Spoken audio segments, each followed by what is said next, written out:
अस्सलाम वालेकुम, welcome back to my YouTube channel. Chapter 33 के पार्ट 2 में आज का हमारा जो टॉपिक है वो है क्लीवेज और उसकी टाइप्स या उसके पैटर्न्स भी आप कह सकते हैं। सबसे पहला क्वेश्चन तो ये आता है ना कि क्लीवेज एक्चुअली है क्या। अब आपने ये याद रखना है कि क्लीवेज क्या है। जितनी भी सेल डिविजन्स होती हैं ना एम्ब्रियोनिक डेवलपमेंट के दौरान, यानी जब एम्ब्रियोनिक डेवलपमेंट हो रही होती है, अर्ली डेवलपमेंट हो रही होती है, उसमें जितनी भी डिविजन्स होती हैं, सेल जितनी भी दफ़ा डिवाइड होता है, उन डिविजन्स को हम क्या कहते हैं? क्लीवेज। ठीक है। और क्लीवेज के नतीजे में जो सेल बनते हैं, यानी क्लीवेज, ये फॉर एग्जांपल सिंगल सेल है ना, तो क्लीवेज हुआ 2 सेल्स बन गए, फिर क्लीवेज हुआ 4 सेल्स बन गए। ठीक है। तो जितने भी सेल बनते हैं उनको हम क्या कहते हैं? ब्लास्टोमियर। ब्लास्टोमियर को अगर हम देखें पार्ट्स में, तो ब्लास्टो का मतलब होता है स्प्रूट, यानी फलना फूलना, नशोनमा पाना। ठीक है। और मेयर्स हिस्से। ठीक है। ब्लास्टोमियर जब शुरू में डिवाइड होते हैं ना, तो वो सिंक्रोनी में डिवाइड होते हैं, यानी एक रेगुलर पैटर्न नज़र आ रहा होता है। फॉर एग्जांपल एक सेल जो है ना, उससे हमारे पास 2 सेल बन रहे हैं। ठीक है। उसके बाद हमारे पास 2 सेल से 4 सेल बन रहे हैं। एक रेगुलर पैटर्न नज़र आ रहा होता है। लेकिन जैसे जैसे डिवीज़न ज़्यादा होती जाती है ना, वो सिंक्रोनी जो है वो ख़त्म हो जाती है, और जो एसिंक्रोनस क्लीवेज है ना, वो हम देखते हैं। अच्छा, अब अर्ली एम्ब्रियोजेनेसिस में क्या होता है, यानी जब स्टार्ट में एम्ब्रियो प्रोडक्शन हो रही होती है, एम्ब्रियो बन रहा होता है, तो उसका साइज़ इंक्रीज़ नहीं होता, यानी वो बहुत स्मॉल रहता है। सिर्फ होता क्या है कि ब्लास्टोमेयर्स का नंबर जो है वो इंक्रीज़ होता जाता है, ब्लास्टोमेयर्स डिवाइड होते जाते हैं, सेल मज़ीद छोटे होते जाते हैं। लेकिन क्या होता है कि न्यूक्लियस टू साइटोप्लाज्म रेशियो जो है वो ज़्यादा होती जाती है, यानी सेल साइज स्मॉल होगा तो डीएनए टू साइटोप्लाज्म रेशियो जो है वो इंक्रीज़ हो जाएगी। अच्छा, अब एक और हमारे पास यहाँ पे बहुत इंपॉर्टेंट फैक्टर है जो कि इफ़ेक्ट करता है क्लीवेज को। कौन सा फैक्टर है वो? योक। योक एक्चुअली है क्या? एग योक।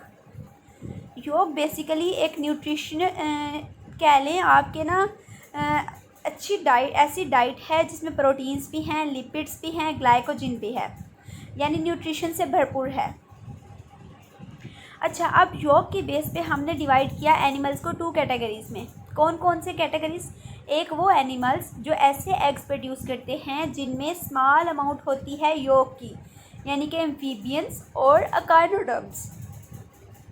वो एनिमल्स जो ऐसे एग्स प्रोड्यूस करते हैं जिनमें योग बहुत कम होती है, क्योंकि उनका जो डेवलपमेंटल पीरियड है ना वो बहुत कम होता है, उनको ज़्यादा योग की ज़रूरत ही नहीं होती।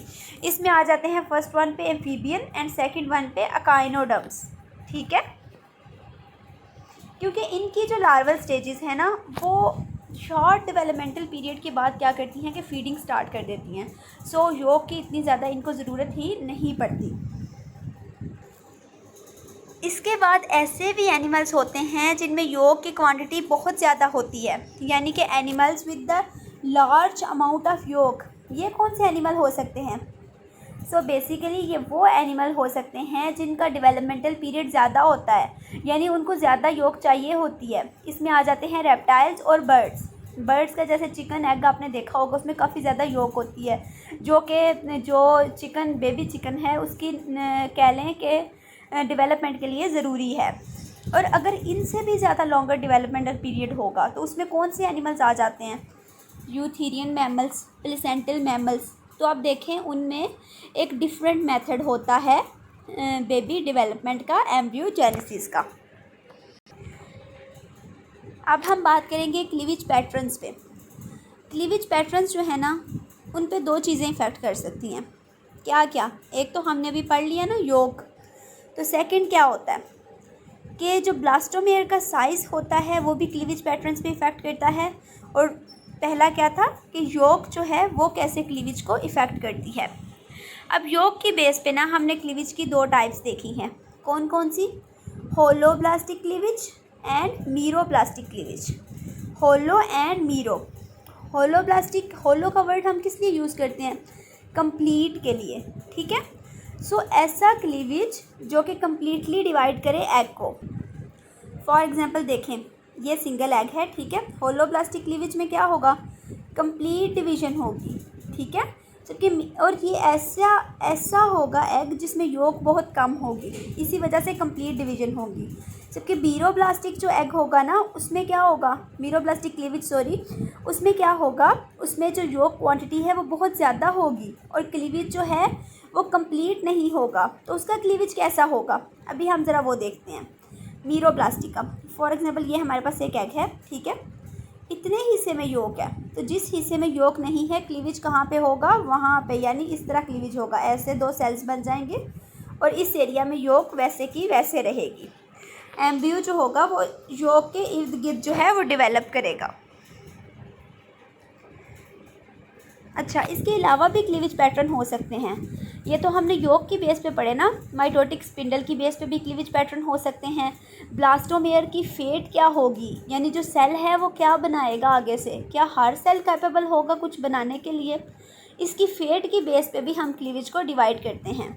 बेसिकली फेट की बेस पे हम क्लीवेज को डिवाइड करते हैं 2 टाइप्स में, determinate cleavage, indeterminate cleavage. Determinate होता है प्रोटोस्टोम्स में, यानी पोरीफेरा में, नाइडेरिया में, जितने भी कह लें आप इन्वर्टिब्रेट्स हैं। और इनडिटर्मिनेट क्लीवेज किस में होता है, ड्यूटेरोस्टोम्स में, यानी कॉर्डेट्स में, ठीक है।